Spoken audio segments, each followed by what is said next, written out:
Magandang hapon po sa inyong lahat mga kapalwa. So nagsasako kami ng uling ng bao ng niyog mga kapalwa. Kasama ko yung aking pamangkin mga kapalwa. So ito po yung hanap buhay mo ngayon mga kapalwa. Kasi tag-init na yun, wala kami ibang mahanap na para maka-income araw-araw mga kapalwa. So ito, nangunguha kami ng mga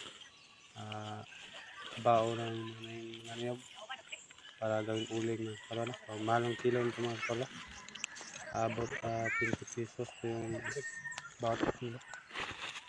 So ayan, nilagay namin sa sako. So ayan mga kapalwa. Tingnan natin yung ilang sako na nito. Sana abot 3 sako para malaki yung makita natin mga kapalwa.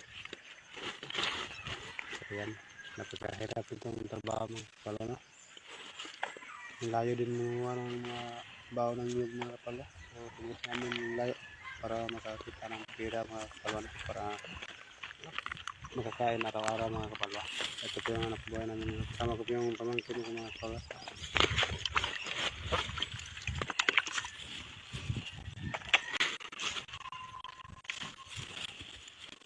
So nakaranas yung trabaho para yung mga kapalwa. Ito yung trabaho po mga kapalwa.